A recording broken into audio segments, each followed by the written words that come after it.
Welcome to Daily Game, and we're going to start off with Sonic. If you want to be one of the first people in the world to see his upcoming Netflix series Sonic Prime, you're going to have to log into Sonic Speed Simulator, a free-to-play game platform within Roblox on Saturday, December 10th. The episode will then continue streaming every 45 minutes for about a week.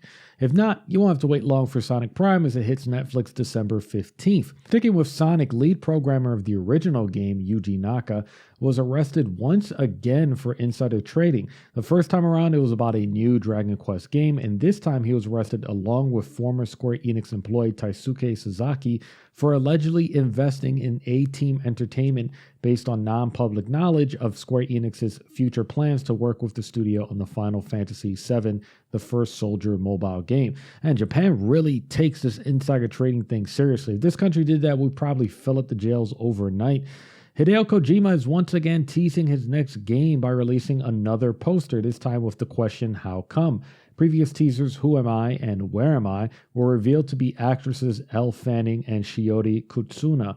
Based upon the silhouette, fans are speculating it is Léa Seydoux, who played Fragile in Death Stranding. We may not have to wait long for the answers. Kojima is always present at anything Jeff Keighley does, and the Game Awards is right around the corner. Diablo 4 fans won't have to wait too long to hear more about the game, as Blizzard teased an announcement for tomorrow, and it seems like it may be the rumored release date of June 5th, 2023. Previews across various outlets also released yesterday, and they're pretty positive, so be sure to check those out. We also got another release date leak, this time from Sony, as the PlayStation Store updated a little too early and revealed a June 2nd release date and 3 different editions.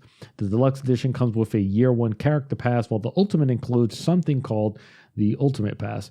I guess we'll find out more at the Game Awards. Days Gone director and writer John Garvin was asked by a fan why the game didn't get more praise when it was released in 2019, and these were the 3 reasons he gave. Number 1, it had tech issues like bugs, streaming, and frame rate. It had reviewers who couldn't be bothered to actually play the game. And 3, it had woke reviewers who couldn't handle a gruff white biker looking at his date's ass. Oh yeah, because games that have a white dude as the lead have historically face planted upon release. I love how woke has been used so much. It's pretty much lost any meaning anyone originally attached to it. People who use it don't even understand what they're saying anymore. Now look, Days Gone was not a great game. If you liked it, that's cool, but let's not act like this was some huge Game of the Year contender that no one could shut up about when it dropped. It just wasn't that good, and it also looked even worse when you compare it to the rest of Sony's amazing first-party lineup. Now, I understand why anyone would want to defend something they worked on, but to throw your own developers under the bus and imply that its failure was due to bugs, which isn't even in the conversation when anyone talks about the game, is as cowardly and short-sighted as it gets.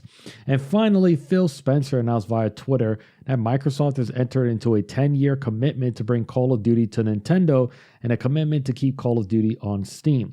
Now, obviously, the elephant in the room is how the heck is this game going to run on Switch hardware? Now, by the time this deal closes, it is possible Nintendo would be releasing, or at least have already announced, updated hardware.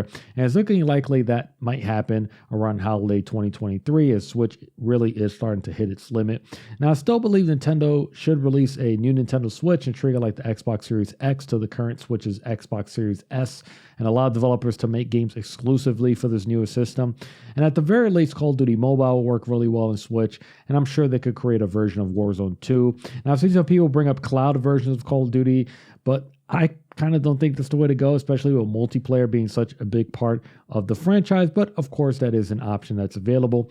Gabe Newell responded to the news via Kotaku by showcasing his company's difference to contracts compared to Sony by saying, "We're not believers in requiring any partner to have an agreement that locks them to shipping games on Steam into the distant future. And Phil and the games team at Microsoft have always followed through on what they told us they would do, so we trust their intentions." Look, this is all pretty much just PR for PR's sake, as Microsoft is still being scrutinized over this deal. Sony, on the other hand, it doesn't seem like they're ready to negotiate. As Phil Spencer says, quote, "There's been one game industry participant that's really been raising all the objections, and that's Sony, and they've been fairly public about the things that don't meet their expectations. From where we sit, it's clear that they're spending more time with the regulators than they are with us to try to get this deal done. Our intent is to become more relevant on more screens. We have a pretty good idea of how to build a win-win relationship with Nintendo and, frankly, Sony. I think that's been one of the most interesting aspects of this entire thing is watching Xbox and Sony basically have this spat out in public and continue to find new ways to sort of chop each other down and make the other company look bad in the public eye. It's just been really a fun, amazing time for all of us. Now, that's it for today. Like it if you liked it, subscribe if you loved it, and check out the Camp Koji podcast every Monday. Peace.